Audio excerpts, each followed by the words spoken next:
আজি মই আপোনাক কেইটামান টটকে আৰু ৰেমেডিজ ক'ব বিচাৰিছোঁ যিবোৰ বহুত শক্তিশালী হয়। এই উপায়টো কৰিবলৈ বহুত সহজ, কিন্তু যদিহে আপুনি আপোনাৰ দৈনন্দিন জীৱনত এটা অভ্যাসত পৰিণত কৰি লয় তেনেহ'লে আপুনি আপোনাৰ জীৱনত নিশ্চয় পৰিৱৰ্তন হোৱা দেখিবলৈ পাব। প্ৰিয় দৰ্শকসকল, মই এষ্ট্ৰলজাৰ ধীৰাজ শৰ্মা আছামিজ এষ্ট্ৰলজিলৈ আপোনাক স্বাগতম জনাইছোঁ। ভিডিঅ'টো ভাল লাগিলে শ্বেয়াৰ কৰি দিব আৰু কমেণ্টত জয় মা লক্ষ্মী নিশ্চয় লিখিব। আপোনাৰ তথা আপোনাৰ পৰিয়ালৰ কোনোবা সদস্যৰ বিষয়ে জানিবলৈ বিচাৰিলে ভিডিঅ'টোৰ স্ক্ৰীনত দিয়া নাম্বাৰত মেছেজ নাইবা কল কৰিব পাৰে। আপোনাৰ সমস্যাবোৰ সমাধান কৰিবলৈ চেষ্টা কৰা হ'ব। আজি মই আপোনাক যিবোৰ উপায় ক'ব বিচাৰিছোঁ এই উপায়বোৰ সেইসকল ব্যক্তিৰ বাবে হ'ব যিসকল ব্যক্তিৰ ঘৰত বহুত নিগেটিভিটি আছে। হঠাৎ এনেকুৱা হ'ব ধৰিছে যে চলি থকা কামটো ৰৈ গৈছে, নাইবা কামৰ গতিটো শ্ল' হ'বলৈ ধৰিছে, নাইবা ঘৰৰ বাহিৰত গ'লে মনটো ভালে লাগি থাকে কিন্তু ঘৰৰ ভিতৰত সোমোৱাৰ লগে লগে বহুত অশান্তি আহে, মনটো উকা উকা লাগে, ৰাতি টোপনিও ভালদৰে নহয়। তেনেহ'লে এটা সৰু উপায় আপোনাক ক'ম। এই উপায়টো 7 দিন মাত্ৰ কৰিব লাগিব। একেবাৰে সহজ উপায়, সকলোৱে কৰিব পাৰিব। আপোনাৰ পাকঘৰতে থাকে এইখিনি বস্তু। আপুনি কি কৰিব, হালধীয়া সৰিয়হৰ কেইটামান দানা ল'ব। সেই সৰিয়হখিনি আপোনাৰ ঘৰৰ যিকেইটা ৰুম আছে প্ৰতিটো ৰুমৰে 4টা কোণত অলপ অলপকৈ ছটিয়াই দিব। তাৰপিছত পিছদিনাখন ৰাতিপুৱা ঘৰৰ ঝাৰু দিওঁতে সেই সৰিয়হখিনি পেলাই দিলেও একো নহয়। ৰাতি আকৌ একেদৰে ছটিয়াই দিব। এনেকৈ 7 দিন একেৰাহে এইটো উপায় কৰিব। বুজি পাইছে নহয়? তাৰপিছত আপুনি দেখিব আপোনাৰ ঘৰত লাহে লাহে বহুত পৰিৱৰ্তন হ'বলৈ ধৰিছে। আপুনি সৰিয়হখিনি ৰুমৰ ভিতৰত ছটিয়াই দিয়াৰ সময়ত নিজৰ ইষ্টদেৱতাক স্মৰণ কৰি তথা মন্ত্ৰ জপ কৰি সৰিয়হখিনি ছটিয়াই দিব। একো নোকোৱাকৈ সৰিয়হখিনি ছটিয়াই দিলে একো ৰিজাল্ট নাপাব। যেনে ধৰক আপুনি মহাদেৱক পূজা কৰে, তেনেহ'লে সৰিয়হখিনি ছটিয়াই দিয়াৰ সময়ত ক'ব পাৰে ওম নমঃ শিৱায়। এনেকৈ কৰিব। প্ৰত্যেক ইষ্টদেৱতাৰ মন্ত্ৰ বেলেগ বেলেগ আছে।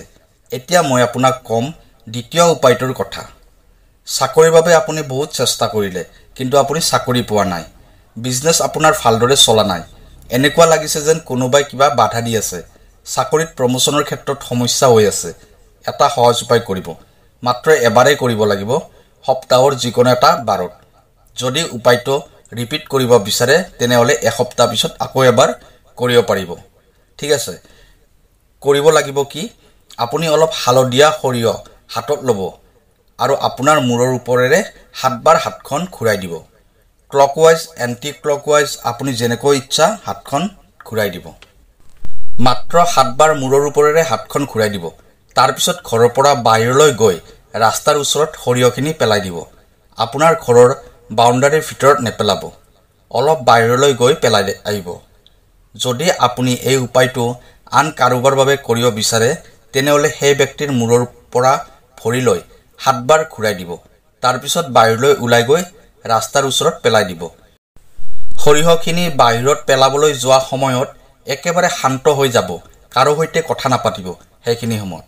এইটো কথা মনত ৰাখিব। এইটো উপায় কৰাৰ পিছত আপুনি দেখিব যে অতি সোনকালে যিকোনো গুড নিউজ পাই যাব।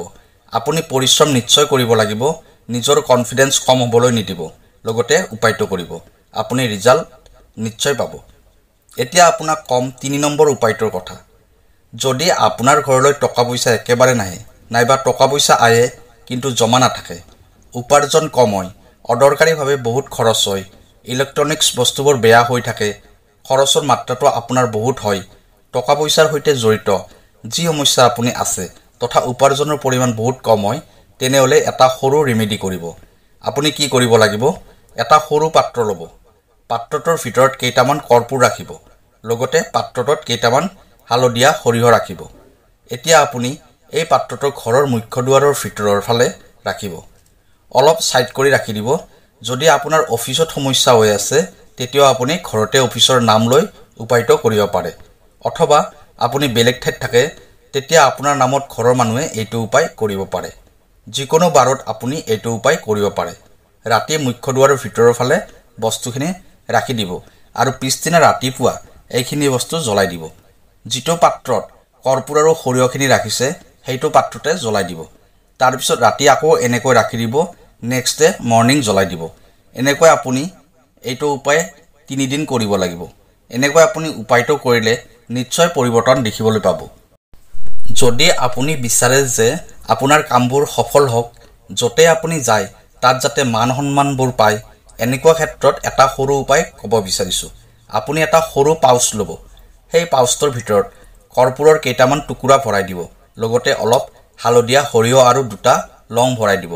তাৰপিছত সেই পাউচটো হাতত লৈ যিজন ইষ্টদেৱতাক আপুনি মানে সেই ইষ্টদেৱতাৰ নাম লৈ পাউচটোৰ আপোনাৰ লগত লৈ থাকিব।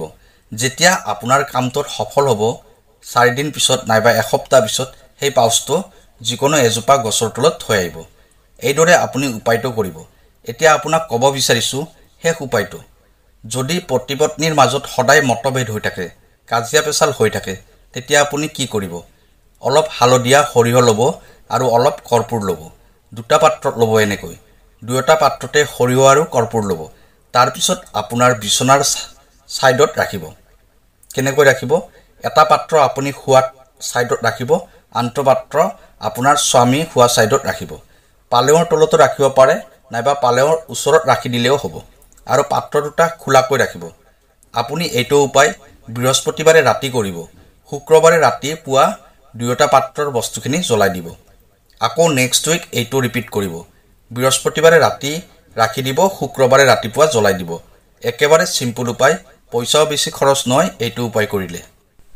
জ্বলি যোৱাৰ পিছত যিখিনি ৰৈ যাব সেইখিনি আপুনি পানীত পেলাই নাইবা ক'ৰবাত পেলাই দিলেও হ'ব। ঠিক আছে, এনেকৈ আপুনি এটলিষ্ট 7 বাৰ কৰিব, অৰ্থাৎ 7 সপ্তাহ কৰিব লাগিব, সপ্তাহত এবাৰকৈ। এই উপায়টো কৰোঁতে মাজতে একদিন গেপ হ'লেও একো প্ৰব্লেম নাই। পিৰিয়ডৰ সময়তো আপুনি এইটো উপায় কৰিব পাৰিব। কিন্তু মনত ৰাখিব 7 বাৰ উপায়টো কৰিবই লাগিব। উপায়টো কৰাৰ সময়ত আপুনি আপোনাৰ ইষ্টদেৱতাক এটাই প্ৰাৰ্থনা কৰিব যে আমি পতি পত্নী দুয়োজনে এতিয়া মিলা প্ৰীতিৰে আছোঁ, আমাৰ মাজত মৰম বাঢ়ি গৈছে, এইদৰে ক'ব। এই উপায়টো দুয়োজনৰ ভিতৰত এজনে কৰিলেই হৈ যাব। আজি মই আপোনাক যিকেইটা টোটকে কৈ দিলোঁ, এইকেইটা বহুত শক্তিশালী হয়।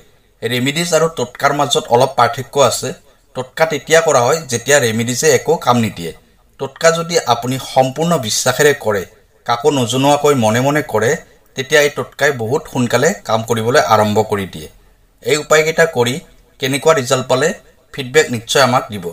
অহাকালি আকৌ লগ পাম অন্য এটা ভিডিঅ'ত। তেতিয়ালৈ নমস্কাৰ।